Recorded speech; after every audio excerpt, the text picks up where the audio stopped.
Well, good morning, world. Looks like we got our work cut out for us today. As you recall, we knocked this wall out the other day. These wires that you see hanging down is part of the old electrical system of the house, which will all have to be taken out, redone, fixed up. The chimney is just about exposed. I got to get the rest of these boards out of the way. The big boards laying on the floor that I pulled down from this wall, and a boatload of cotton mold. Cotton mold is what they used for blown-in insulation. I've got an attic full of it.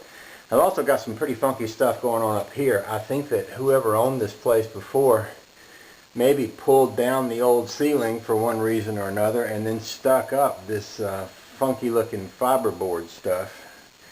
That ain't gonna do, so it's got to go. There's some more of it over here. You can tell this has got the plaster on it, and then we've got a section with this fiberboard, and then the other room in here goes back to the plaster. So this section here in the middle has got to be redone. I want it to match all the way across, because I'm actually probably going to take these walls out so that I can kind of relay everything out here in such a way that makes sense. So I guess the first thing I'm going to do is just clean up all this cotton mold insulation and throw it back up in the attic. Next thing I'm going to do is pull this down and see, well, I'll probably climb up in there and just see what there is above that.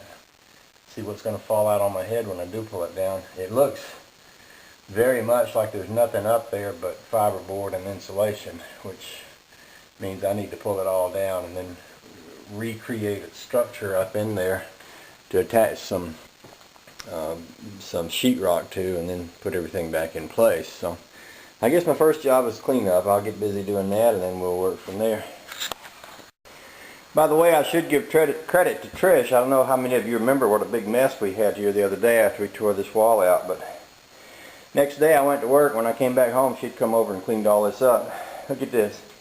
It's not a speck of anything there. That was pretty hard work. She did it all by herself. She didn't have to, but she did. You can't beat that. All that nasty work tends to make me dirty. But I can't help it. It is what it is. If you're going to do nasty work, you're just going to get dirty. Sometimes you just have to deal with it. Y'all have a nice day.